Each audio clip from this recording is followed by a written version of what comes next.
Olá, tudo bem? Sejam bem-vindos às Segundas da Palavra da Igreja Presbiteriana das Américas. É uma alegria, uma bênção muito grande estarmos juntos mais uma vez para o estudo da Palavra de Deus.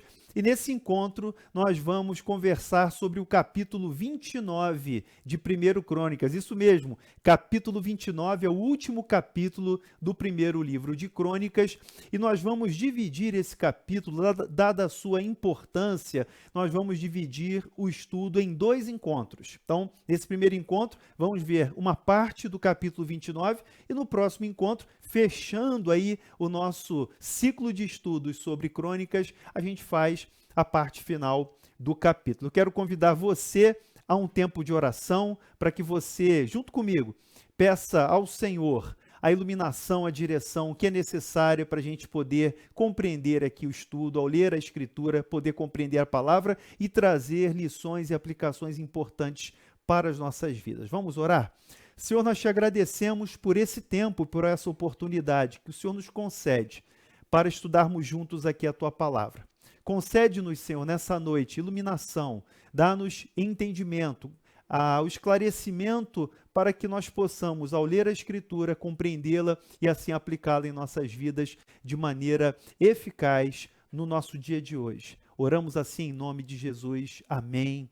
Graças a Deus. Que bom, hein? Que bom ter você aqui conosco. É uma bênção nós termos esse tempo dedicado ao estudo da palavra do Senhor. Eu quero que você abra a sua Bíblia no livro de Crônicas, primeiro livro de Crônicas, capítulo 29, tá bom? Primeiro livro de Crônicas, capítulo 29. E nesse primeiro momento aqui do nosso estudo, eu queria que você percebesse que o capítulo 29 está dividido em 5 partes. Então, eu queria que você visse isso comigo, olhando aqui, fazendo nesse primeiro momento um voo panorâmico, tá? Aí no capítulo 29 de 1 Crônicas. Vamos fazer isso? Fazer esse exercício comigo? Então, abra a Bíblia aí e visualize comigo o seguinte.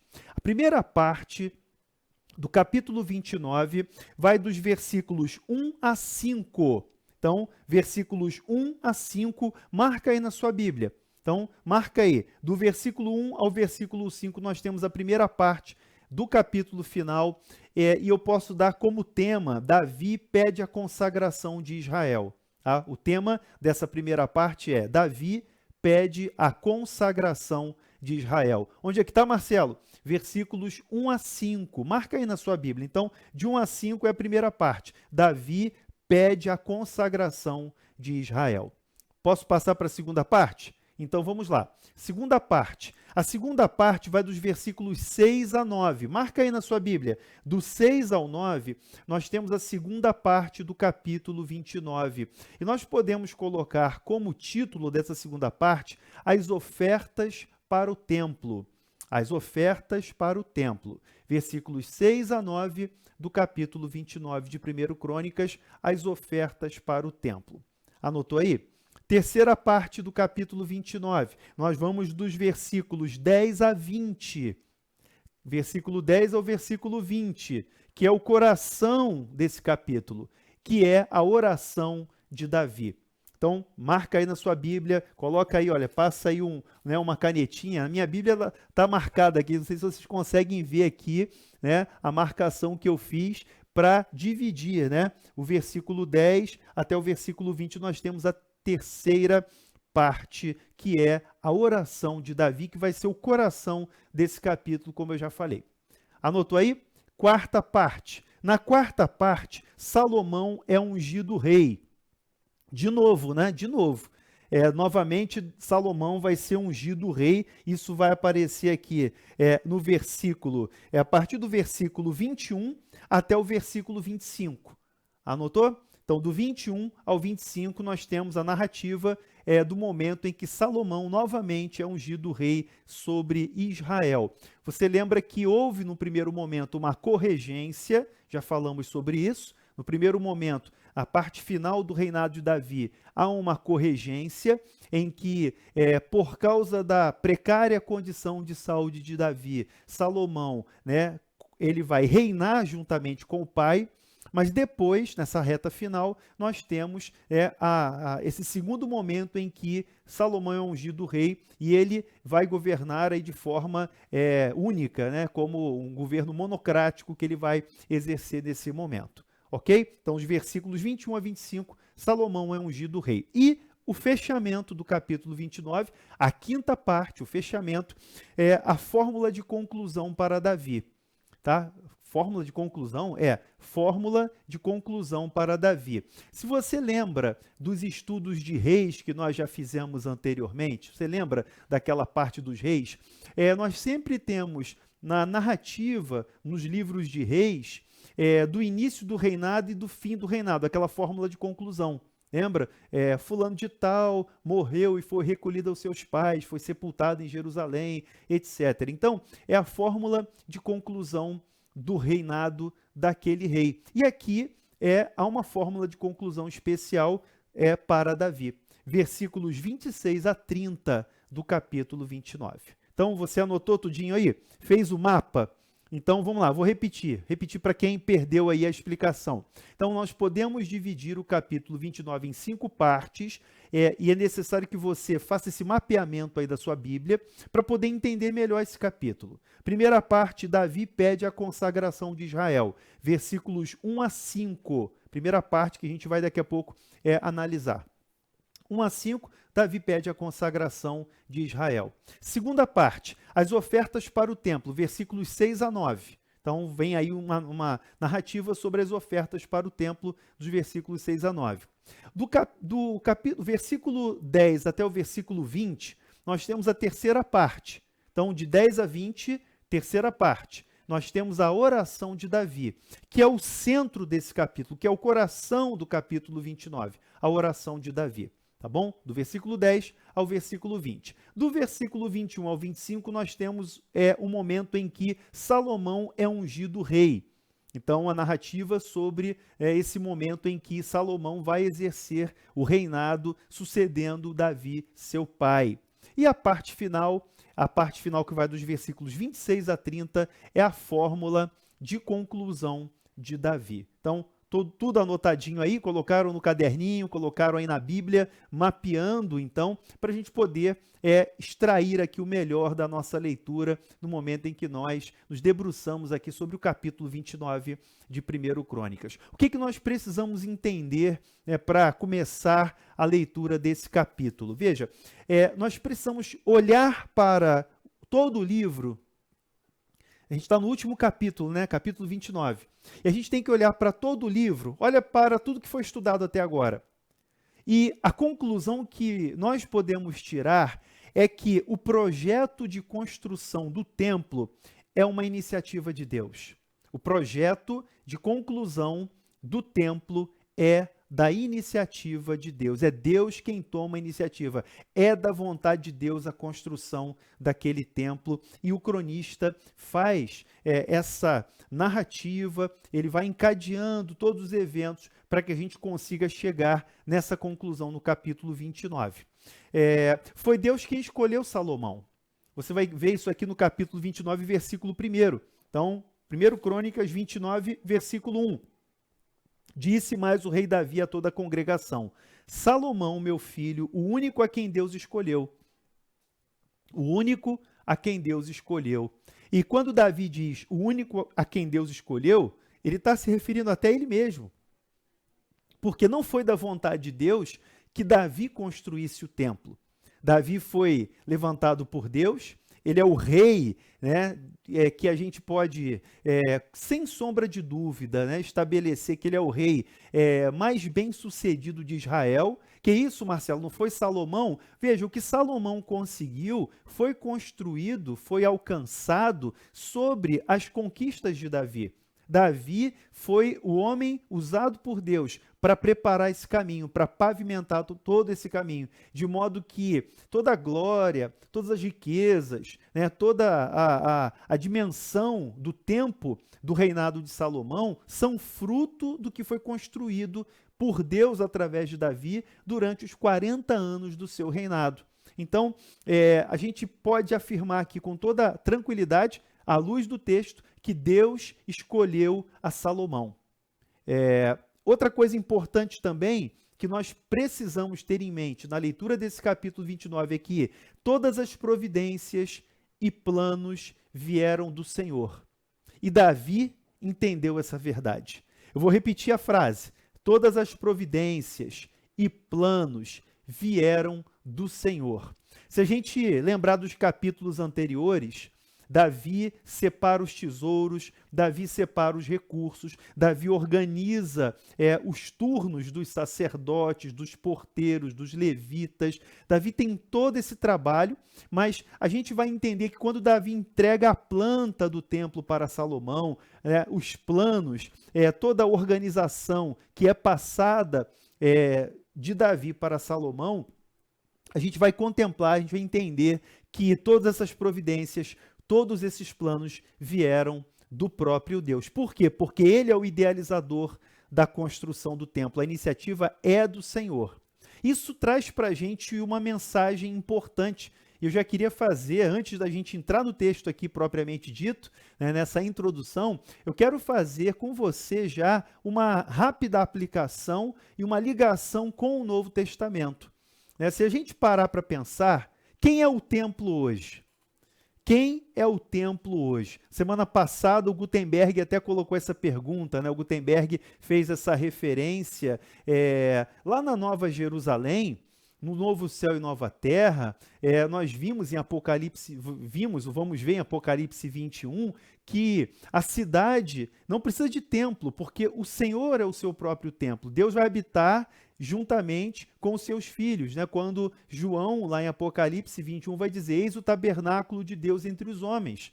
Então, a realidade futura, no novo céu e nova terra, na Nova Jerusalém, é que o templo e o povo de Deus estarão reunidos, Deus e o seu povo, no templo. E que templo é esse? O próprio Deus. Lá não haverá necessidade de paredes, de construções, porque Deus não habita em templos feitos por mãos de homens, mas Deus habita com o seu povo. E aí, lá em Apocalipse 21, João tem esse vislumbre do tempo final, tem essa visão do momento em que o Senhor vai buscar a sua igreja e vai fazer acontecer essa reunião maravilhosa. Nesse ínterim, veja, entre o já e o ainda não, entre o momento em que nós vivemos, porque nós já somos redimidos, nós já somos o povo de Deus, mas ainda não estamos lá na Nova Jerusalém. Nesse ínterim, entre o já e o ainda não, o que nós somos? À luz do Novo Testamento, nós somos o templo do Senhor. Eu e você, no ensino de Paulo, no ensino de Pedro, somos considerados casa de Deus. Eu e você somos a habitação do Senhor no Espírito. Paulo usa a metáfora da construção. Paulo faz essa menção em Filipenses, no capítulo 1, quando ele diz que aquele que em vós começou a boa obra é fiel para completá-la até o dia de Cristo. Isso é maravilhoso, irmãos, porque se a iniciativa da construção do templo é de Deus, a gente sabe que esta obra não pode ser frustrada. Se a gente sabe que hoje, na realidade que nós vivemos como igreja, à luz do Novo Testamento, nós entendemos que nós somos o templo e que esse templo está em construção. Pedro usa a expressão pedras vivas. Paulo também usa essa expressão quando ele fala da metáfora da construção da igreja como edifício de Deus. Paulo usa a expressão edifício de Deus. E nós somos edificados e edificamos uns aos outros como edifício de Deus. Um edifício que cresce para a glória de Deus. É uma alusão ao templo. E Pedro faz essa referência dizendo que nós somos pedras vivas, que são construídas, que são colocadas pelo Senhor. E essas pedras vivas formam o templo, formam a casa de Deus, que somos nós coletivamente, individualmente. Paulo diz, lá aos Coríntios, ele diz que nós somos o templo do Espírito Santo. Então, individualmente e coletivamente, nós somos a habitação, nós somos a casa de Deus. Então, fazendo já uma aplicação dentro desse momento aqui. Eu sei que é uma introdução, mas eu quero já fazer uma aplicação com você, não vou deixar para depois. Eu quero que a gente entenda que como a iniciativa é de Deus, como essa obra é da vontade de Deus, ele vai providenciar todos os recursos, todos os planos, ele vai providenciar os projetos, ele vai providenciar as plantas, os recursos, tudo que é necessário para que esta construção seja completada. Filipenses 1:6. Eu creio, Paulo disse, aquele que em vós começou a boa obra é fiel para completá-la até ao dia de Cristo. Deixa eu conferir, Filipenses capítulo 1, versículo 6, né? 1:6. Então, Paulo diz, estou plenamente certo de que aquele que começou boa obra em vós há de completá-la até ao dia de Cristo Jesus. Queria que você começasse esse estudo dessa noite pensando nessa realidade, que a iniciativa da construção do templo é de Deus, que a sua vida está sendo construída por aquele que começou a boa obra, e ele é fiel para completar essa boa obra até ao dia de Cristo Jesus. Que bom, né? Que segurança, que bênção nós termos essa confiança na palavra, como Paulo, né, diz, estou plenamente certo, que nós possamos hoje também afirmar, estou plenamente certo, que aquele que começou em mim a boa obra vai completá-la até ao dia de Cristo. Ele é fiel para completar, ele é fiel porque é dele o plano, porque é a vontade dele que essa obra se complete na minha vida e também na sua vida. Então, vamos fazer o seguinte agora. Você sabe que o capítulo 29 está dividido em 5 partes. Você já anotou aí no seu caderno, tá? Nesse encontro, eu falei que eu vou dividir esse estudo, né, em 2 partes, nessa semana e na próxima semana, para a gente finalizar aqui o livro de Crônicas. E eu quero abordar nesse encontro as 3 primeiras partes, tá bom? Então, hoje, nós vamos até a oração de Davi, que é bastante, tem muito conteúdo para a gente poder conversar nesse encontro, né, chegando até o momento da parte 3, que é a oração de Davi. Combinado? Então vamos lá. Primeira parte, então, do capítulo 29. Qual é o título que eu dei aí para você? Davi pede a consagração de Israel. Davi pede a consagração de Israel. O que nós podemos e precisamos destacar dessa primeira parte, que vai dos versículos 1 a 5, lembra? De 1 a 5. Então veja só, disse mais o rei Davi a toda a congregação, Salomão, meu filho, o único a quem Deus escolheu, é ainda moço e inexperiente, e esta obra é grande, porque o palácio não é para homens, mas para o Senhor Deus. Eu, pois, com todas as minhas forças, Davi está dizendo para a congregação, eu, pois, com todas as minhas forças, já preparei para a casa de meu Deus ouro para as obras de ouro, prata para as de prata, bronze para as de bronze, ferro para as de ferro, madeira para as de madeira. Ele diz aqui, pedras de ônix, pedras de engaste, pedras de várias cores, de mosaicos de toda sorte, de pedras preciosas e mármore, e tudo em abundância. Davi diz no versículo 3, e ainda, porque eu amo a casa de meu Deus, o ouro e a prata particulares que eu tenho, dou para a casa de meu Deus, afora tudo quanto preparei para o santuário.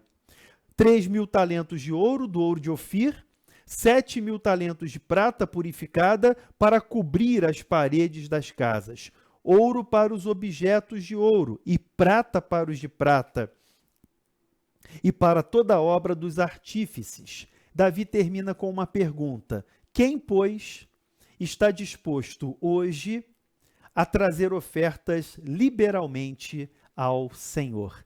Então, do 1 ao 5, primeira parte, Davi pede a consagração de Israel. O que nós precisamos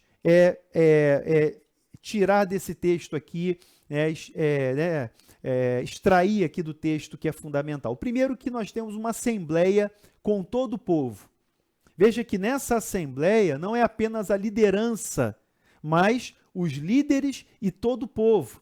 A assembleia é convocada, a toda a congregação, diz o versículo 1, disse mais o rei Davi a toda a congregação. Então, a palavra que inicia aqui esse capítulo é a assembleia, é a congregação, ou seja, todo o povo está reunido e ouve essas palavras de Davi. Então, qual é o propósito de Davi ao dizer essas palavras para o povo, para toda a congregação? Primeiro, receber doações para o templo. Não há dúvida, o objetivo de Davi, quando ele pede a consagração de Israel, ele tem por objetivo receber doações para o templo. Não há dúvida, aqui há uma objetividade para nós reconhecermos esse propósito. E segundo, o segundo propósito de Davi nessa parte, na introdução aqui do capítulo 29, nessa primeira parte, é confirmar o reinado de Salomão. Então essa é a ênfase de Davi. Veja, ele vai fazer uma pergunta para o povo, quem está disposto hoje a trazer ofertas liberalmente ao Senhor, e ele fala de Salomão, que foi escolhido pelo Senhor para ser rei, para ser o construtor do templo. Então, esse é o duplo propósito de Davi nessas palavras iniciais: receber doações para o templo, confirmar o reinado de Salomão.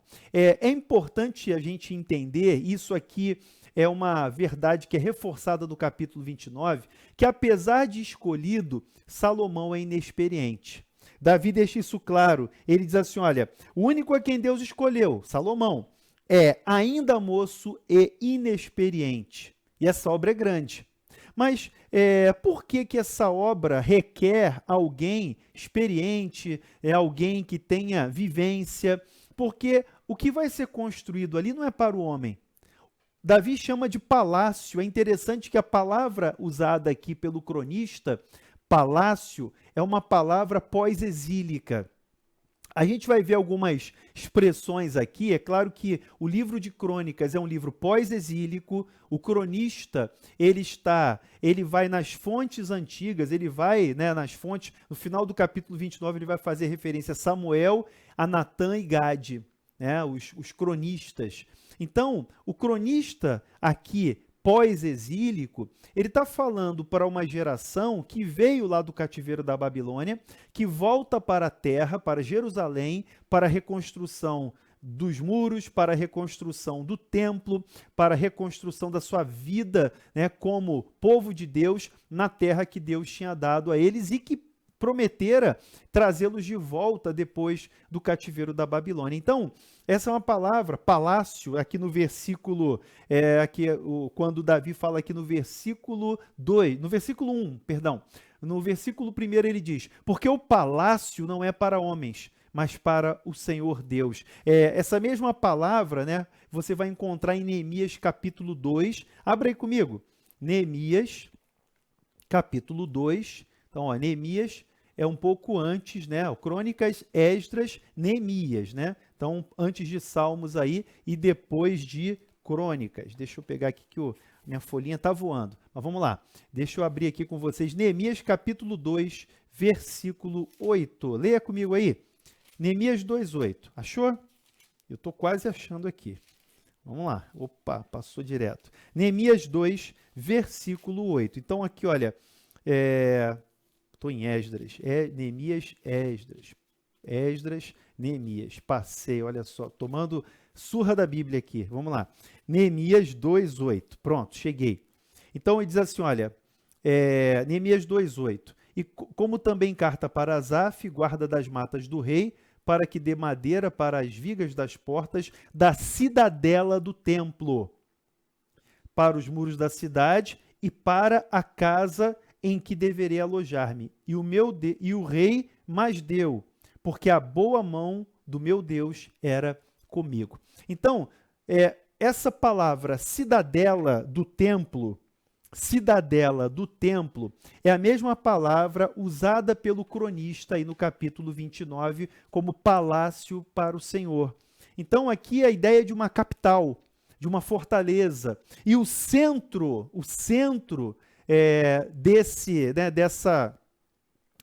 dessa capital é o templo. E a mesma palavra, então, que você encontra em Neemias 2:8 é a expressão usada aqui, é uma expressão pós-exílica e usada aqui pelo cronista no capítulo 29, traduzido para a gente como palácio. Não sei como é que está na sua Bíblia, na minha está escrito palácio, para a gente entender, então, é como uma cidadela, como uma fortaleza, como uma residência real de Deus, como um palácio de Deus, né? Uma sede do governo de Deus, para lembrar para o povo que quem reina em Israel é o Senhor.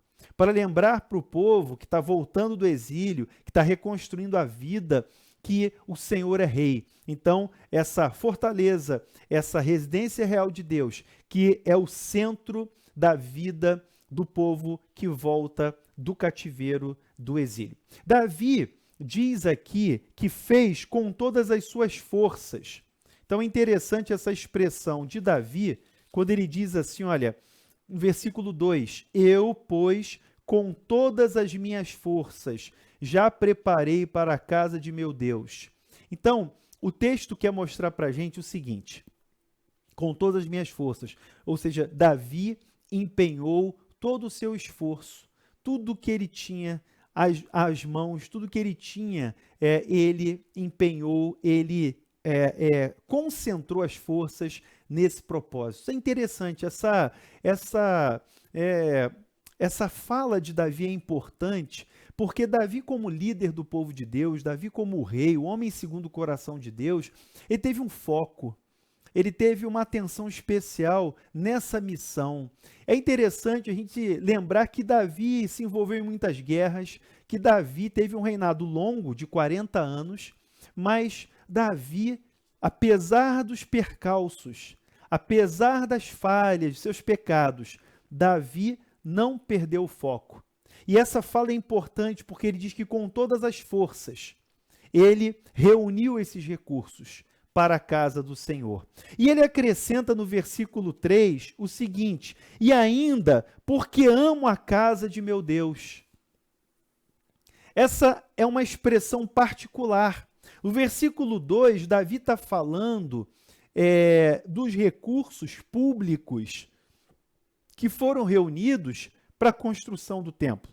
Então, versículo 2, ele preparou tudo isso com recursos públicos, que foram entesourados, guardados para a construção. E ele fez isso com muito esforço.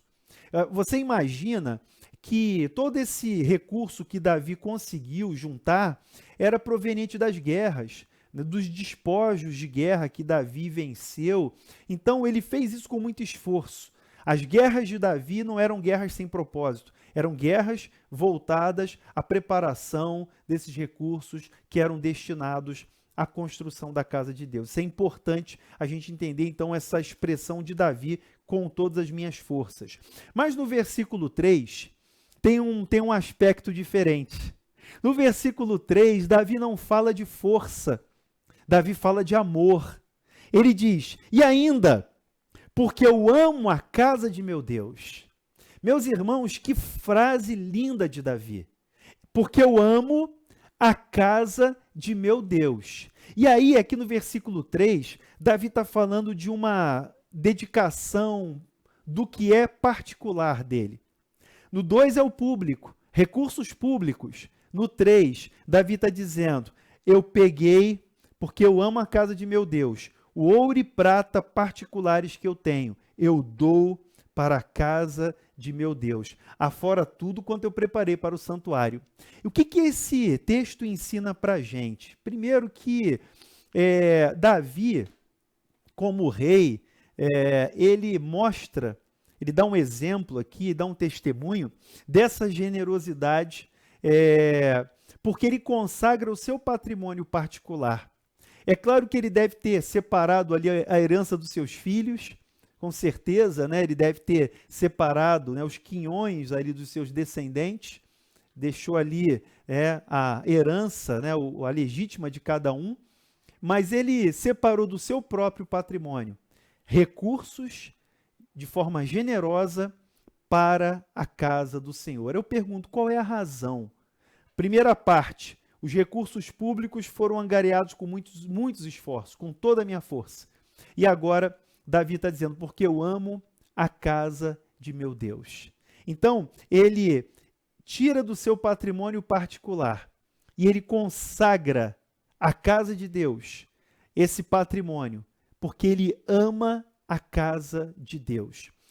Ontem, a gente conversava aqui na Escola da Palavra com Fábio Moser e aqui no nosso estudo sobre mordomia cristã. Quem acompanhou aí o estudo de domingo à tarde, tem ali lembrança sobre isso. Quem não acompanhou pode assistir lá que está depois, depois daqui da aula, pode assistir que está no nosso canal aí, da Igreja das Américas, no YouTube. Então você vai encontrar o estudo sobre mordomia cristã e a gente falava sobre isso.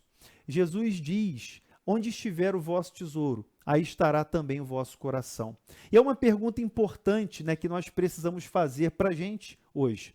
Onde é que está o nosso tesouro, meus irmãos? Onde é que está o nosso amor? Porque Davi diz, porque eu amo a casa de meu Deus, eu tirei do meu patrimônio particular também recursos e adicionei aos recursos para a construção, para os ornamentos da casa de Deus. É uma palavra de testemunho, é uma palavra de encorajamento para o povo. E é com base nisso que Davi pode fazer a pergunta do versículo 5. A pergunta que fecha essa primeira parte do capítulo 29.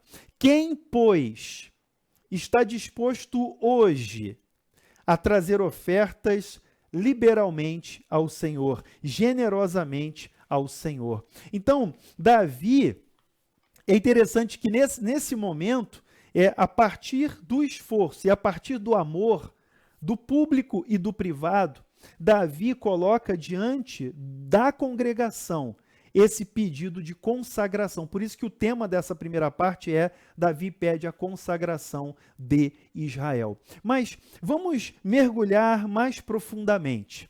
Vamos ao texto mais profundamente para entender um detalhe que quase passa despercebido. Veja só, versículo 5. Quem, pois, está disposto hoje a trazer ofertas liberalmente ao Senhor? O que a gente precisa entender nesse ponto aqui do estudo? E é uma pérola escondida nesse texto que nós precisamos perceber.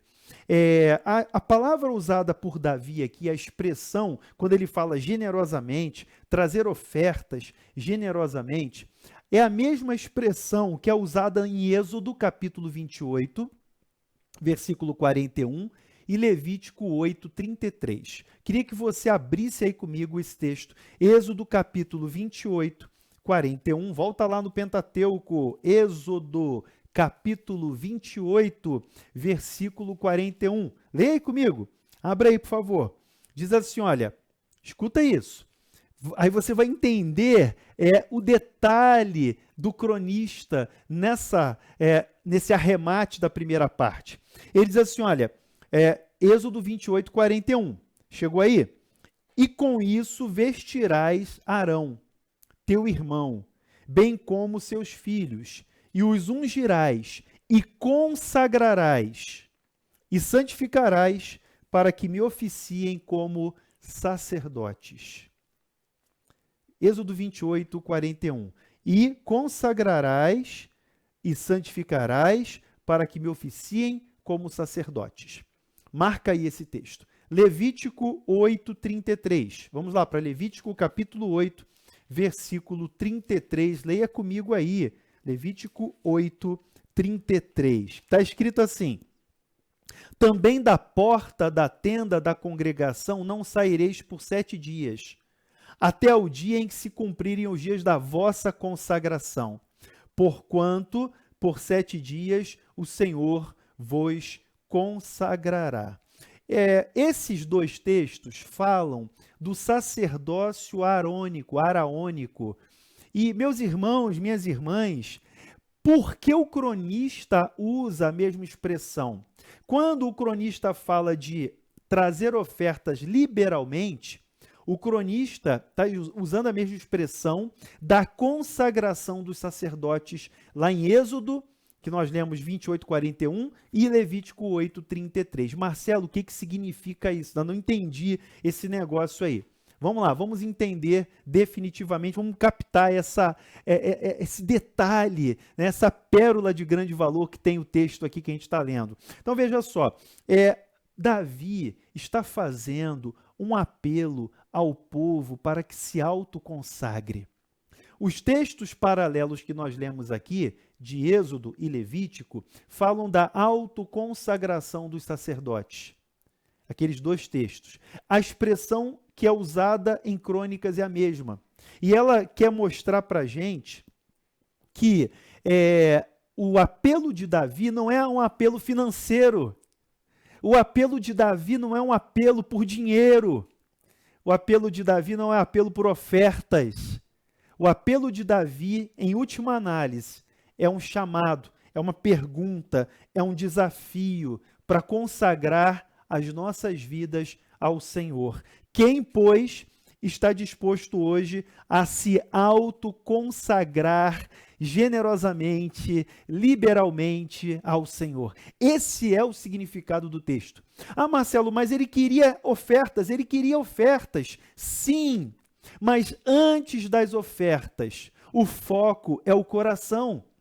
E assim nós fazemos também quando nós consagramos a Deus os nossos dons, os nossos recursos. Hoje, nossos dinheiros, quando nós fazemos ofertas, dízimos, a nossa vida, o nosso tempo, os nossos dons, nosso corpo, a nossa saúde. Meus irmãos, tudo é de Deus. Então, o cronista usa de propósito a mesma expressão lá de Êxodo e de Levítico para mostrar que o apelo é, na verdade, um apelo de autoconsagração. Então, quando nós consagramos ao Senhor tudo que nós temos, quando nós dedicamos ao Senhor nossa mente, nosso coração, tudo que somos, em primeiro lugar, todas as ofertas, tudo que vem, né, junto com essa consagração é agradável a Deus. E foi exatamente isso que aconteceu. A pergunta de Davi: quem, pois, está disposto hoje a trazer ofertas liberalmente ao Senhor? A pergunta é: quem hoje está disposto a se autoconsagrar ao Senhor, a dedicar a sua vida a Deus, agora, hoje? E esse é um desafio para mim e para você. Deus não precisa do nosso dinheiro, do nosso tempo, do nosso recurso, de nada nosso. Deus não precisa de nada disso, porque Ele é o Senhor de todas as coisas. Mas nós, como filhos de Deus, somos chamados a consagrar tudo para Ele. Tudo. Começando do nosso coração, começando da nossa vida, começando do que nós somos. E, é claro, abrangendo o que nós temos, o que Deus tem colocado em nossas mãos. E o povo assume, portanto, quando o povo atende a esse apelo de Davi, a congregação toda, lembra que eu falei no início, que nesse texto nós temos toda a congregação, não só os líderes, não só os sacerdotes, levitas, nós temos todo o povo. Então, ao aceitar esse desafio, ao responder a esse apelo, o povo assume aspectos da função dos sacerdotes. Eu vou repetir a frase. Quando o povo responde ao apelo de Davi, entende o apelo de Davi, nas palavras usadas por Davi, que são a mesma palavra lá de Êxodo e Levítico, o povo, né, o homem e a mulher comuns assumem aspectos da função dos sacerdotes. Onde que eu quero chegar com esse pensamento? Um dos pontos da doutrina reformada é o sacerdócio universal de todos os crentes. Meus irmãos, minhas irmãs, esse é um ponto fundamental que a gente não pode perder e é um dos pontos lindos da nossa teologia. Nós somos chamados, à luz da teologia reformada, da doutrina reformada, todos nós somos sacerdotes. Isso à luz do que Pedro diz, lá na primeira carta, que nós somos reino e sacerdotes. Isso à luz do Apocalipse, quando fala que ele o constituiu para o nosso Deus reino e sacerdotes. Então, nós precisamos entender hoje, que a doutrina do sacerdócio universal de todos os crentes é uma doutrina fundamental para a nossa vida e que tem que nos acompanhar em todos os momentos da nossa vida. Nós temos pessoas que são separadas para o ministério, dedicadas integralmente ao serviço, né, no ministério, na pregação da palavra, em outras áreas, nas missões, etc. Mas isso não desqualifica eu e você, como crentes comuns, como pessoas comuns, membros cristãos, filhos de Deus. Nós somos qualificados como sacerdotes. Nós somos chamados para o Senhor, para exercer esse sacerdócio universal. Onde nós estivermos, na nossa vida comum, na nossa vida familiar, na nossa vida na igreja, no nosso trabalho, onde estivermos, nós somos chamados a essa dedicação, a assumir essas funções sacerdotais. E eu digo isso com muita tranquilidade. Eu digo isso com amparo na palavra de Deus e na teologia dos reformadores, que você pode pesquisar e você vai encontrar esta referência. Então, olha que interessante. Nós começamos falando do templo, que nós somos o templo, mas também nós somos aqueles que se autoconsagram ao Senhor, aqueles que se dedicam e assumem, portanto, essas funções sacerdotais para servir, para dedicar-se de forma plena ao Senhor. Vamos para a segunda parte? Vem para a segunda parte comigo, então. Qual é a segunda parte, hein? Versículos 6 a 9. Vamos lá, segunda parte do texto do capítulo 29 de 1 Crônicas, versículos 6 a 9. Essa sessão é um pouquinho mais curta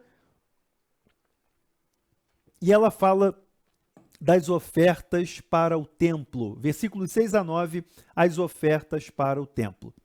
Nessa parte, nós temos a resposta dos líderes e do povo de Deus, que eu já fiz um spoilerzinho aí, né, no comentário anterior. Mas veja, leia comigo versículos 6 a 9.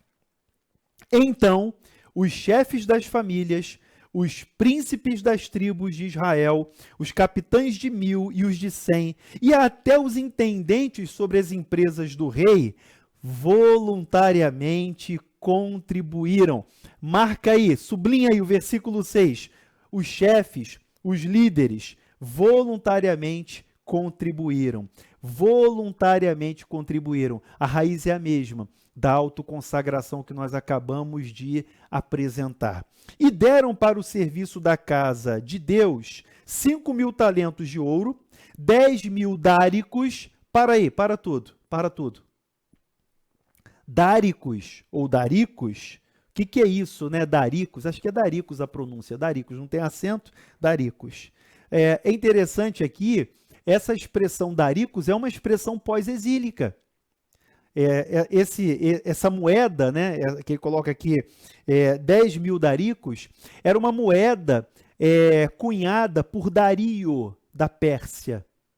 Olha que interessante, né? Como é que... Ah, Marcelo, mas isso não é um erro do texto? Não, não é um erro. A gente tem que ter plena consciência que quem está escrevendo isso é um cronista pós-exílico. Ele está escrevendo para gente que veio do exílio, que sabe o que é essa moeda. Então, é claro que o que o cronista está traduzindo para 10.000 daricos aqui, ele está fazendo com que as pessoas da sua época entendam. É como se hoje estivesse escrevendo e colocasse aqui, né, sei lá, 1 bilhão de reais. Né? Você não sabe o que é darico. Então, aquelas pessoas que voltavam do exílio, elas talvez não conhecessem a medida da moeda usada no tempo de Davi, mas elas sabiam o que era um darico. Então, 10.000 daricos é a moeda de Dario, né, cunhada por Dario, o rei da Pérsia. Dario, né, o rei da Pérsia. Então, contextualizado aqui no cenário que eles viviam naquela época. Então, vamos lá. Não há nenhum anacronismo aqui, tá? Fiquem tranquilos, porque o cronista está falando para o tempo dele, e aqui ele está usando uma expressão conhecida desse período pós-exílico. Mas vamos seguir. Então, 10.000 talentos de prata, 18.000 talentos de bronze, 100.000 talentos de ferro. É muito metal, gente. É muito recurso, é muito tesouro. Versículo 8. Os que possuíam pedras preciosas as trouxeram para o tesouro da casa do Senhor, a cargo de Jeiel, o Gersonita descendente de Moisés. Versículo 9. Para essa sessão ser concluída, o versículo 9 diz o seguinte, olha aí, leia comigo. o povo se alegrou com tudo que fez voluntariamente. Porque de coração íntegro deram eles liberalmente ao Senhor. Também o rei Davi se alegrou com grande júbilo. Meus irmãos, o que a gente pode tirar dessa parte, desse ponto aqui, da segunda parte do capítulo 29? O cerne da questão aqui é que o povo fez tudo isso de coração íntegro. Versículo 9, porque de coração íntegro deram eles liberalmente ao Senhor. Que coisa maravilhosa, né? Quando nós, como esse povo, quando nós damos de coração íntegro, quando nós nos consagramos, veja que o apelo da primeira parte é a consagração do povo, e que primeiro da consagração das suas vidas e depois dos seus bens, mas quando nós temos o coração íntegro, não há distinção entre a oferta material e a oferta de si mesmo. Vou repetir a frase para você escrever aí no seu caderno. Quando há um coração íntegro, não há mais distinção entre a oferta material e a oferta de si mesmo.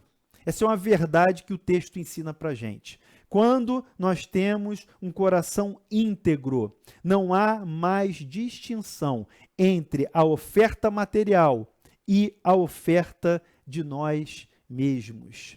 Isso é fundamental. Veja, o povo doou quantidade e qualidade.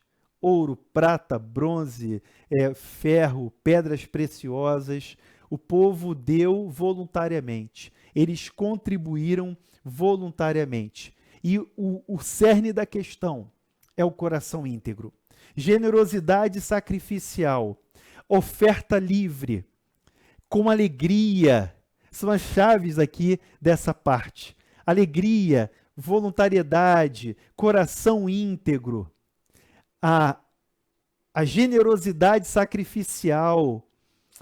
Eu queria que você pensasse no seguinte, veja, a doação foi feita ao Senhor, a doação não foi feita a um projeto. Vamos entender isso, meus irmãos. A doação, nós não doamos para projetos. É interessante que projetos motivam as pessoas a doar, não é verdade? É verdade. Nós temos um projeto no sertão, nós temos um projeto em tal lugar, nós apoiamos a instituição. Projetos motivam. É verdade. Mas, meus irmãos, minhas irmãs, nós precisamos entender que a doação é feita ao Senhor. A entrega é feita ao Senhor e não ao projeto. Então, quando nós consagramos a nossa vida, nós consagramos a nossa vida ao Senhor. Quando nós consagramos os recursos que o Senhor nos dá, nós consagramos ao Senhor e não ao projeto. O projeto vai ser beneficiado, o projeto vai ser alcançado, tudo que vai se materializar a partir daí vai ser uma bênção. Mas a doação, segundo o texto aqui de capítulo 29 de Crônicas, a doação foi feita ao Senhor e não ao projeto. As pessoas dedicaram ao Senhor. Eu vou ler o versículo 9 de novo para você. Se você está com dúvida sobre isso, leia comigo o versículo 9. O povo se alegrou com tudo que se fez voluntariamente. Alegria, voluntariedade. Porque de coração íntegro, razão, fundamento, coração íntegro, deram eles liberalmente ao projeto do templo. Deram eles liberalmente a Davi. Deram eles liberalmente ao Senhor. Quando nós entendemos isso, que com um coração íntegro não há distinção entre a oferta material e a oferta de si mesmo. Quando nós compreendemos que o que nós damos é para o Senhor e não para o projeto, há essa explosão de alegria, há essa explosão de generosidade. Então essa é a parte 2 do capítulo 29. E aí eu chego à parte 3, que vai ser a última parte do nosso estudo de hoje. parte 3 é a oração de Davi. Aí, meus irmãos, aí, minhas irmãs, né? Depois de todos esses, né, esses dois momentos aí que nós vimos sobre, né, o pedido de Davi de consagração do povo, a resposta do povo ofertando ao Senhor com coração íntegro, vem uma das orações mais lindas, uma das orações que, na verdade, essa oração é um salmo, tá? Essa oração dos versículos 10 a 20, ela, na verdade, é um salmo. E já foi cantado, você deve conhecer música com esse texto. Na verdade, essa oração de Davi muito se assemelha ao Salmo 145. Salmo 145, no dever de casa, faça a leitura do Salmo 145. Então, a oração de Davi, ela pode ser, essa oração de Davi, ela pode ser intitulada como um salmo do reino de Deus. Um salmo do reino de Deus. Então, você pode pensar dessa maneira para dar nome à oração de Davi. Um salmo do reino de Deus. Eu queria que você pensasse, né, nesse tema comigo aqui, para a gente poder compreender essa oração de Davi. Então, vamos lá. A oração de Davi, ela não tem como foco Davi. Ela não tem como foco o templo. Veja que Davi aqui, nesse momento em que ele ora, a reação de Davi, meus irmãos, diante da resposta do povo, foi uma reação de gratidão, de louvor a Deus e de uma oração que é um salmo, o salmo do reino. E aí, depois do dever de casa, leia o Salmo 145, tá bom? Fica para o dever de casa. Então, o foco não está no homem, o foco não está na construção, o foco da oração de Davi é o Senhor e é o seu reino. Eu vou dividir com você essa oração em 3 sessões. Vamos lá? Vamos dividir a oração em 3 sessões e eu queria que você acompanhasse aí comigo cada uma dessas sessões. A primeira sessão da oração vai dos versículos 10 a 13, tá? Versículos 10 a 13. E eu queria que você fizesse aí a leitura comigo do texto. Eu vou pegar uma caneta aqui que eu preciso escrever uma coisa com vocês, tá? Então, que eu peguei a caneta que não estava aqui na minha mão, mas eu queria que você lesse comigo os versículos 10 a 13. Vamos lá? Pelo que Davi louvou ao Senhor perante a congregação toda e disse: Bendito és tu, Senhor, Deus de Israel, nosso Pai, de eternidade em eternidade. Versículo 11. Teu, Senhor, é o poder, a grandeza, a honra, a vitória e a majestade. Porque teu é tudo, quanto há nos céus e na terra. Salmo do reino. Senhor, teu, Senhor, é o reino, e tu te exaltaste por chefe sobre todos.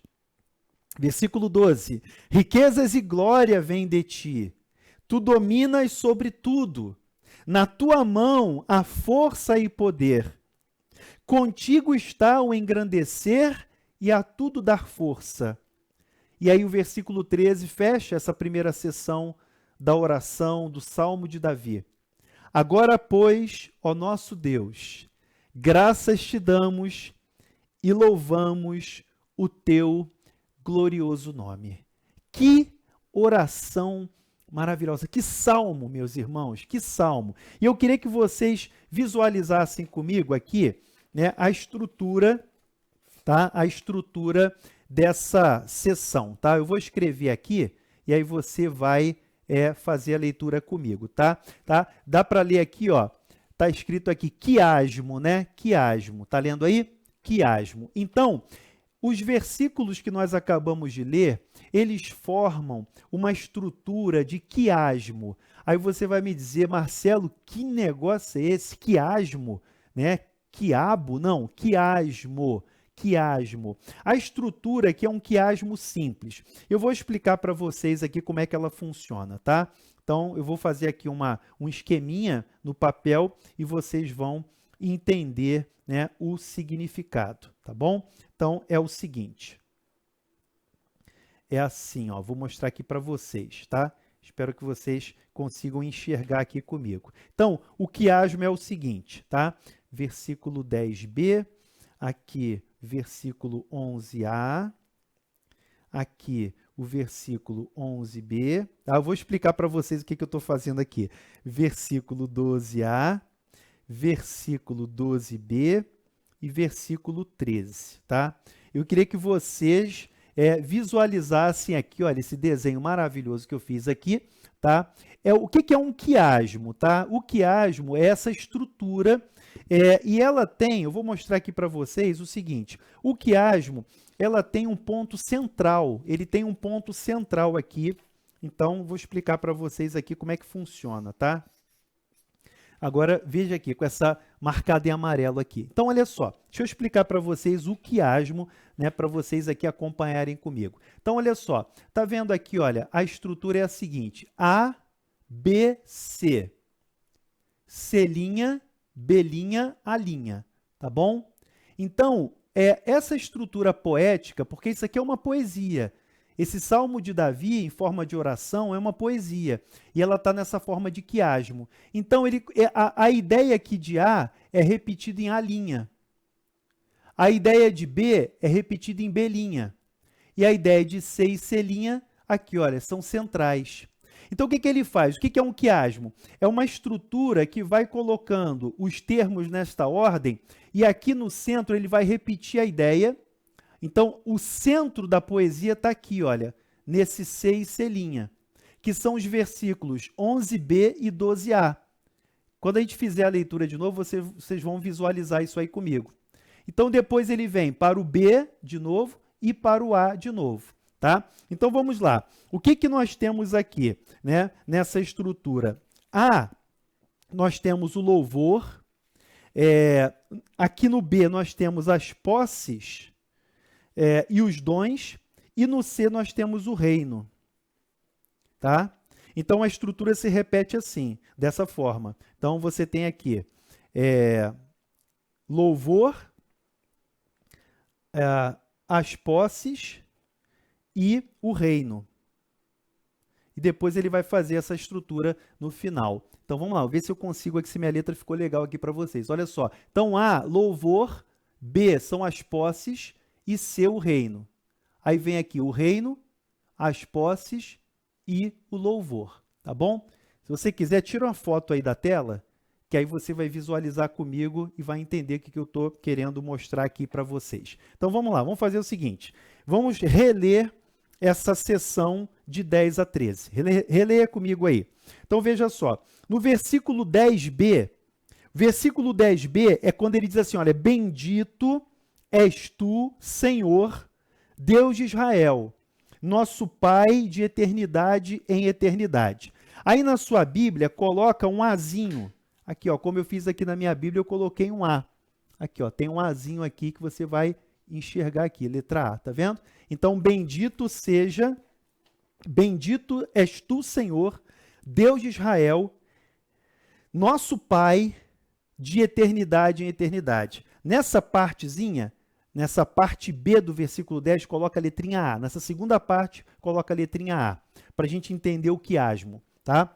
Aí ele vem, ele diz assim, olha, teu Senhor é o poder, a grandeza, a honra, a vitória e a majestade. Para aí. Então, a primeira parte do versículo 11.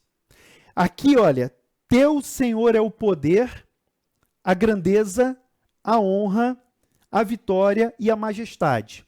Nessa parte, que você vai colocar um Bzinho aí, coloca a letra B de bola, nós temos, na construção do quiasmo, as posses e os dons de Deus. Então, na primeira parte, na letrinha A, louvor. Bendito és tu, Senhor, Deus de Israel, nosso Pai, de eternidade em eternidade. Louvor. Letra B. Teu Senhor é o poder, a grandeza, a honra, a vitória e a majestade. Para aí, coloca a letrinha B. está falando das posses, está falando dos dons de Deus. A glória, né? A vitória, a honra, a grandeza, a majestade. Ele está falando sobre os dons e as posses de Deus. Na sequência, na segunda parte do versículo 11, nós temos: Teu Senhor é o reino, e tu te exaltaste por chefe sobre todos. Nessa parte aí, depois do ponto e vírgula, Teu Senhor é o reino, e tu te exaltaste por chefe sobre todos, coloca a letra C. Marca aí a letra C.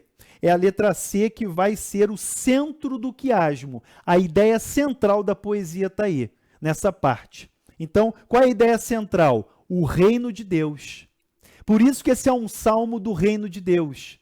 É semelhante à estrutura do Salmo 145. É um salmo do reino de Deus. Qual é a ideia central da oração de Davi? Teu Senhor é o reino. Teu Senhor é o reino. Daqui a pouco a gente vai detalhar. Deixa eu explicar o quiasmo para a gente detalhar as ideias aqui do salmo da oração de Davi. Vamos agora para o 12, né? Vamos agora para o 12.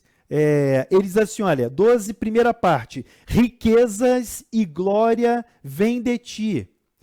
Tu dominas sobre tudo. Na tua mão há força e poder. Aí você vai colocar Celinha. Por quê? Porque ele está falando do reino, o reino de Deus. Então, ele falou, teu Senhor é o reino, e tu te exaltaste por chefe sobre todos. Celinha, vem logo depois do versículo 12, na primeira parte. Riquezas e glória vêm de ti. Tu dominas sobre tudo. Na tua mão há força e poder. Coloca assim nessa parte, Celinha, porque ele está falando do reino. É o coração da oração, é o reino, é um salmo do reino de Deus. Na sequência, ele vai dizer, contigo está o engrandecer e a tudo dar força. Aí você vai colocar Belinha, contigo está o engrandecer e a tudo dar força. O que é isso? Belinha, as posses e os dons de Deus, que vai combinar com o B lá de cima. Perceberam? Então ele vai fazer A, B, C, C, B, A. E o centro é o C, é o reino de Deus. Então, nessa parte aí do versículo 12, segunda parte, nós temos as posses e os dons de Deus. Agora, para fechar, versículo 13, é o Alinha. Versículo 13, agora, pois, ó nosso Deus, graças te damos e louvamos o teu glorioso nome. O Alinha vai combinar com o A lá de cima, que é o louvor. Então ele fala de louvor no A, quando ele diz, bendito és tu, Senhor, Deus de Israel, nosso Pai, de eternidade em eternidade. Ele vai fechar com o louvor no 13. Agora, pois, ó nosso Deus, graças te damos e louvamos o teu glorioso nome. Então, A e A. B são as posses e os dons de Deus. Então, B, ele vai falar, teu Senhor é o poder. E depois do Belinha, ele vai falar, contigo está o engrandecer e a tudo dar força. Aí você tem as posses e os dons de Deus. E no centro, no coração da oração, o reino de Deus. Teu Senhor é o reino, e tu te exaltaste por chefe sobre todos. Tu dominas sobre tudo, no versículo 12, C e Celinha, tu dominas sobre tudo. Na tua mão há força e poder. Então, assim, você consegue fazer um raio-x dessa primeira sessão, desse salmo, dessa oração de Davi, dentro dessa estrutura. O papelzinho está maravilhoso, né? Está lindo, mas você compreende, então, essa estrutura. Louvor, A e a linha, lá no final, lá no versículo 10 e versículo 13. Letra B, posses e dons do reino. B e Belinha, versículo 11, primeira parte, versículo 12, segunda parte. E no coração da oração, C, o reino de Deus, versículo 11, segunda parte, versículo 12, primeira parte, aí C e Celinha. Então, a estrutura de quiasmo, ela tem aqui, olha, essa parte central. Então, ela faz um espelhamento, tá vendo? A, B, C, C, B, A. é a estrutura desse salmo de Davi, que a gente chama de quiasmo. É um quiasmo simples, esse quiasmo é simples. Marcelo, o que é um quiasmo? Quiasmo é uma estrutura poética usada no Antigo Testamento. Você vai encontrar também algumas estruturas de quiasmo no Novo Testamento. Lucas faz isso, então você vai ver alguns textos do Novo Testamento que usam essa estrutura também. Mas é uma estrutura poética do Antigo Testamento. Nos Salmos você encontra essa estrutura de quiasmo, e aqui na oração de Davi, que é um salmo, que é um salmo do reino de Deus, você encontra claramente aqui essa estrutura. Tudo bem até aí? Se você teve dificuldade depois, né, a aula vai ficar gravada, você pode assistir de novo essa parte, né, pausar, copiar no caderninho, fazer o seu desenho, né, coloca na velocidade mais lenta que tiver aí, né, o vídeo no YouTube, e aí você consegue aí fazer suas anotações bonitinho aí, bem, né, organizadinho no seu caderno. Tá bom, meus irmãos? Então, agora, vamos lá. Feita essa apresentação estrutural, qual é o foco central da primeira sessão? O foco central, como eu falei, do quiasmo é o reino de Deus. O foco central é o reino. Teu Senhor é o reino. Por que Davi era um homem segundo o coração de Deus? Porque ele sabia, e ele afirmava isso, teu Senhor é o reino. Davi se entendia, se reconhecia como servo de Deus, e ele reconhecia que o reino pertence ao Senhor. Teu Senhor é o reino. E, meus irmãos, o foco central da oração de Davi é reconhecer, é declarar que Deus é o líder, que Deus é o regente supremo do seu reino. Davi está declarando isso nessa primeira parte, na primeira sessão da oração, que o reino pertence ao Senhor. Ele é o líder, ele é o regente, ele é o rei supremo. Ele é o Senhor. E Davi deixa claro, teu Senhor é o reino. A oração de Davi nos remete à oração que Jesus nos ensinou. Eu não sei se você já foi induzido a entender isso agora durante a leitura desse texto, né? Se você já linkou a ideia central desse salmo de Davi, dessa oração de Davi, com a oração do Pai Nosso, eu posso dizer que essa sua intuição foi iluminada por Deus. Eu posso dizer com toda certeza que você intuiu, iluminado pelo Espírito de Deus, essa ligação, esse link da oração de Davi com a oração que Jesus nos ensinou. Venha o teu reino.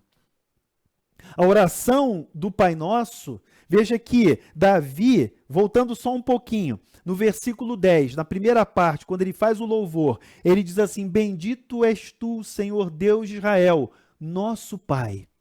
Nosso Pai. Jesus, quando ensinou os discípulos a orar, ele diz assim, vocês vão orar dessa maneira, Pai nosso que estás nos céus. Pai nosso que estás nos céus. Davi diz assim, olha, porque teu é tudo quanto há nos céus e na terra. Pai nosso que estás nos céus, santificado seja o teu nome. Venha o teu reino, faça-se a tua vontade, assim na terra como no céu. Davi, né, essa oração de Davi, meus irmãos, é um protótipo da oração do Pai Nosso. A oração que Jesus nos ensinou, ela é espelhada na oração de Davi, porque o Pai Nosso é uma oração do reino. Qual é a petição central do Pai Nosso? Venha o teu reino, faça-se a tua vontade, na terra como no céu. Depois é que o Senhor coloca as nossas questões, o pão nosso de cada dia, né? Não nos deixe cair em tentação, perdoe-nos. Ou seja, as questões que são reflexos da vinda do reino são, na verdade, consequências.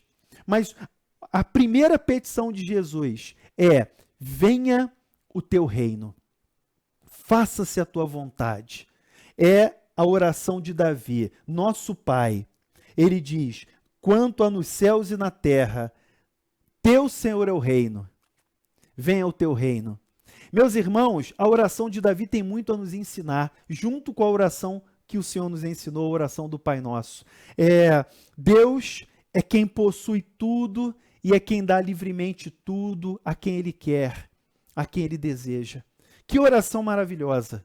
Davi reconhece que Deus é o rei e o reino pertence a Ele e que todas as dádivas, é por isso que a oração na primeira parte ela está distribuída nessa forma de quiasmo: louvor, as posses e os dons de Deus e o reino de Deus é o cerne da oração. E essa deve ser a nossa oração hoje. Essa deve ser a nossa oração hoje. Veja como faz sentido o coração de Davi, o coração do povo íntegro, entregando-se, consagrando-se a Deus, e a oração de Davi mostrando que a Deus pertence o reino. Ele é o rei, ele é o Senhor, ele é o dono de todas as coisas. Que oração maravilhosa. Segunda sessão da oração, vamos lá, versículos, agora nós vamos para os versículos 14 a 16, tá? A oração vai do 10 ao 20, vimos a primeira sessão da oração. Segunda sessão, aí Davi pergunta: porque quem sou eu?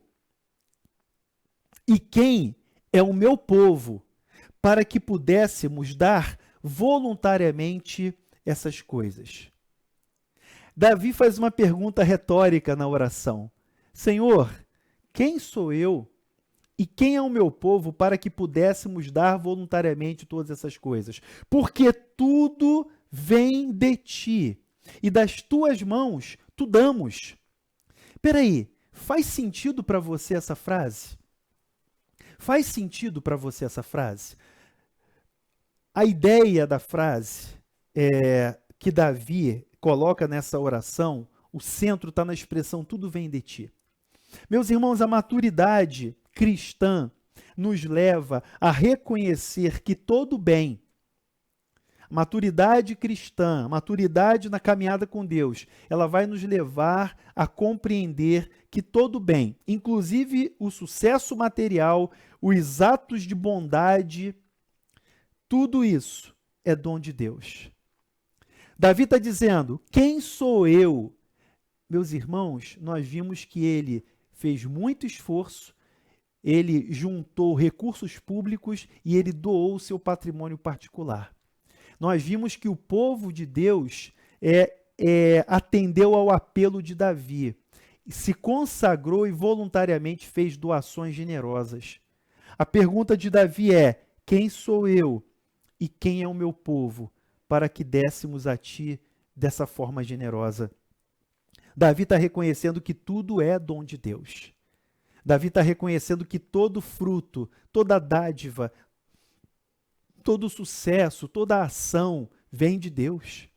Paulo, em Romanos no capítulo 11, versículos 33 a 36, após explicar a gloriosa doutrina da salvação, ele para, Romanos 11, 33 a 36, Paulo, ele está falando de coisas maravilhosas acerca da salvação. E Paulo faz uma pausa e explode em louvor. E você conhece o texto quando Paulo diz: ó profundidade da riqueza, tanto da sabedoria como do conhecimento de Deus. Quão insondáveis são os seus caminhos e quão inescrutáveis os seus juízos. Quem, pois, conheceu a mente do Senhor? Quem foi o seu conselheiro? Quem deu a ele primeiro para que seja restituído? Porque dele, e por ele, e para ele são todas as coisas. Glória, pois, a ele eternamente. Amém. Essa é a expressão que Paulo escreve aos Romanos, capítulo 11, versículos 33 a 36. Quando ele olha para essa doutrina gloriosa de salvação, quando ele olha para a sabedoria de Deus, quando ele olha para o reino, para os dons, para a riqueza da graça, Paulo chega a essa mesma conclusão de Davi: tudo vem de ti. Porque dele e por meio dele e para ele são todas as coisas. A oração de Davi nos ensina isso. A oração de Davi nos mostra que é o Deus gracioso, generoso, o Deus que nos abençoa com toda a sorte de bênçãos espirituais em Cristo Jesus. Tudo vem dele. E o nosso papel, ao consagrarmos as nossas vidas e tudo que temos ao Senhor, é o papel que Davi retrata. Quem sou eu? Tudo vem de ti, e das tuas mãos tu damos. Ou seja, o Senhor me deu para te dar, o Senhor me deu para devolver, o Senhor me deu para entregar, para consagrar. Que coisa linda, irmãos. Isso não é aqui um apelo sentimental para que você dê dinheiro, faça isso ou aquilo. Verdade é o apelo da palavra de Deus, dos valores do reino de Deus, que nos levam, que nos conduzem a uma vida de dedicação, de consagração inteira, total ao nosso Deus. É essa a ideia do texto, é isso que Davi está falando, é isso que Paulo disse, é isso que Jesus colocou também nos seus sermões, é essa a verdade. Davi continua dizendo o seguinte: porque somos estranhos diante de ti, versículo 15, e peregrinos como todos os nossos pais, como a sombra são os nossos dias sobre a terra, e não temos permanência. Davi reconhece, e Pedro vai usar essa expressão também, nos chamando de peregrinos, forasteiros. Essa expressão de Davi, ele está falando da nossa fugacidade, ele está falando da nossa temporariedade. Nós somos estranhos, peregrinos, como a sombra os nossos dias, ou seja, como um vapor, vaidade. Como Salomão mais à frente vai escrever, vaidade das vaidades, o homem é pura vaidade, ou seja, os nossos dias da nossa existência aqui na terra são curtos. Mas, irmãos, a boa notícia é que, apesar dessa rapidez com que a nossa vida corre e como ela é curta, apesar disso tudo, nós somos alcançados pela graça, pela salvação do Senhor Jesus, para uma vida eterna. A nossa vida não se limita a isso aqui. E é por isso que Paulo vai dizer aos Coríntios, no capítulo 15 da primeira carta, ele diz que nós esperamos a ressurreição e que nós temos a esperança da vida eterna. E ele diz no versículo 19, que se nós esperarmos só dessa vida, nós somos os mais miseráveis. Mas se nós cremos que Jesus ressuscitou dentre os mortos, se nós cremos na ressurreição, a nossa esperança é viva. Davi está dizendo, nossa vida é rápida, é uma sombra. Mas ele vai arrematar dizendo o seguinte: Senhor, versículo 16, segunda sessão da oração, Senhor, nosso Deus, toda essa abundância que preparamos para te edificar uma casa, ao teu santo nome, vem da tua mão e é toda tua. Então, Davi, mais uma vez, declara, a ênfase dessa segunda sessão é: tudo vem de ti. Então, diante dessa afirmação e dessa oração, nós só temos que agora cair de joelhos e falar: Senhor, tudo vem de ti. Tudo que tenho, tudo que sou, tudo que, se tem algum sucesso, se tem alguma vitória, se tem alguma coisa que tenha sido alcançado ainda nessa vida, eu só posso dizer que tudo vem de ti. Toda essa abundância, Davi diz, vem de ti. E nós somos peregrinos estrangeiros nessa terra, ou seja, nós não estaremos definitivamente aqui. O nosso tesouro não está aqui nessa terra. O nosso foco não está aqui, mas está naquilo que Deus tem preparado para aqueles que o amam. Terceira e última sessão, fechando aqui a oração de Davi, fechando também o nosso estudo, que a nossa hora já terminou. Deixa eu ver quanto tempo aqui nós temos, 1h18 já de estudo, mas eu queria que você lesse comigo dos versículos 17 a 20. Leia comigo. Ele diz assim, olha: bem sei, meu Deus, que tu provas os corações e que da sinceridade te agradas. E eu também, na sinceridade de meu coração, dei voluntariamente todas essas coisas. Acabo de ver com alegria que o teu povo, que se acha aqui, te faz ofertas voluntariamente. Senhor Deus de nossos pais, Abraão, Isaque e Israel, conserva para sempre no coração do teu povo essas disposições e pensamentos. Inclina-lhes o coração para contigo. E a Salomão, meu filho, dá coração íntegro para guardar os teus mandamentos, os teus testemunhos e os teus estatutos, fazendo tudo para edificar esse palácio para o qual providenciei. Então disse Davi a toda a congregação: agora louvai o Senhor vosso Deus. Então toda a congregação louvou ao Senhor, Deus de seus pais. Todos inclinaram a cabeça e adoraram o Senhor e se prostraram perante o rei. O rei aqui é o Senhor, né? Jesus ainda não, mas é o Senhor, é o Deus de Israel. Essa terceira sessão, eu não sei se você percebeu, ela tem uma palavra que é repetida enfaticamente na oração de Davi. Percebeu qual é a palavra? Escreve aí, coloca aí nos comentários. Qual é a palavra que Davi repete? Eu vou dar uma dica. Essa palavra aparece 5 vezes. Nesse texto que nós acabamos de ler, versículos 17 a 20, Davi usa 5 vezes essa palavra. Coloca aí no comentário qual é a palavra que Davi enfaticamente repete nessa terceira sessão da oração. Qual é a palavra? Opa, vou ler os comentários. É isso aí, coração. Coração. Olha, coração aparece 5 vezes. Aparece no versículo 17, Deus prova os corações. Ele diz que na sinceridade do meu coração, versículo 17, segunda parte. Versículo 18, conserva para sempre no coração do teu povo. Inclina-lhe o coração para contigo. E a Salomão, meu filho, dá coração íntegro. Aí você não tem para onde fugir, né? Qual é a ideia central dessa sessão? A ideia central é coração. Meus irmãos, a ideia de coração no Antigo Testamento não tem nada a ver com a concepção romântica moderna. Coração não é o centro das emoções. Na linguagem hebraica, coração é o centro das decisões. Quando o texto hebraico fala de coração, ele não está falando de emoções. Quando o texto fala sobre tudo que se deve guardar, guarda o teu coração, porque dele procedem as fontes da vida.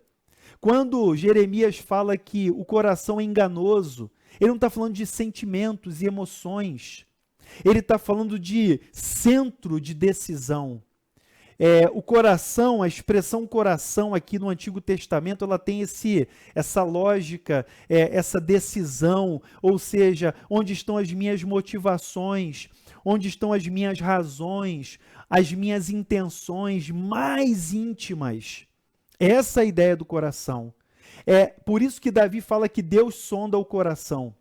É por isso que Davi ora para que esse coração seja conservado para sempre, inclinado, disposições, afeições. Veja, quando ele coloca disposições e pensamentos, versículo 18, disposições e pensamentos. Davi não está falando de emoção, Davi não está falando de sentimentos, questões emotivas. Por quê? Porque as nossas emoções, elas oscilam. Você pode estar se sentindo bem hoje, você pode estar se sentindo mal agora, amanhã. Veja, a nossa fé não depende das emoções. O nosso relacionamento com Deus não está preso às nossas emoções. Não significa que nós não as temos. Nós temos emoções, mas o coração é o centro dos pensamentos, é o centro, como ele coloca aqui, das disposições, das intenções, das motivações, é o que está lá dentro. E Davi 5 vezes coloca o coração. Tu provas os corações, voluntariamente, de coração, conserva o coração do povo, inclina o coração e dá coração íntegro. Essa é a oração que nós devemos fazer hoje, eu e você. A oração que nós precisamos fazer hoje. Senhor, sonda o meu coração. Me dá um coração voluntário. Inclina o meu coração a te buscar, Senhor. que os desejos, os pensamentos, que as disposições do meu coração sejam conservadas. Conserva íntegro, conserva, né, que o meu coração, que as minhas decisões, pensamentos, intenções sejam puras diante do Senhor. Conserva o meu coração para guardar os teus mandamentos. É a oração final que Davi faz em relação a Salomão. Conserva íntegro o meu coração para guardar a tua palavra. Que maravilha, irmãos, que coisa linda, que tesouro essa oração de Davi, que tesouro esse capítulo 29 de 1 Crônicas, que coisa maravilhosa. Eu não sei como é que você está aí nessa hora, como é que você está recebendo essa palavra, esse estudo, mas olha, eu vou dizer para você que eu estou aqui, meu coração está, né, usando a expressão do salmista, está transbordando de alegria. Meu coração, a minha mente, a minha vida está sendo agora bombardeada pela boa palavra de Deus. E a palavra de Deus é que transforma a nossa vida. E a minha oração agora, o meu desejo agora, a minha oração por mim e por você, é que Deus faça isso nas nossas vidas. Que essa oração de Davi, que essa percepção do capítulo 29, dessa primeira parte que nós estudamos, do capítulo 29 de Crônicas, ela fique, né, marcada em nosso coração, na nossa vida, e ela possa ser aplicada na nossa vida hoje, diante do Senhor. O Senhor nos chama a essa consagração, a essa dedicação. O Senhor nos chama a essa caminhada com Ele. Que Deus abençoe a sua vida. Eu vou terminar aqui, nosso tempo já está esgotado bastante, e eu quero terminar aqui. E a minha oração por mim e por você é que Deus faça isso, que essa oração de Davi seja também a nossa oração nessa noite, e que assim o Senhor possa nos despertar, sabe, abrir o nosso coração, a nossa mente, abrir a nossa compreensão para esses tesouros maravilhosos do reino de Deus. Aprendemos hoje com Crônicas capítulo 29, com Davi, coisas maravilhosas. E que o Senhor guarde no nosso coração essa palavra e que nós possamos aplicá-la à nossa vida hoje, agora. É o que eu desejo em nome de Jesus. Deus abençoe a sua vida, sua família, sua casa, que seja uma semana abençoada pelo Senhor. Seja uma semana produtiva, rica, né, de toda dádiva, de todo dom de Deus para nós e que possamos nos encontrar na próxima semana. Vai ser o derradeiro estudo. Na próxima semana a gente fecha aqui o livro de 1 Crônicas, concluindo aqui essa etapa do nosso estudo da segunda da palavra. Deus abençoe e até lá. Tchau, tchau.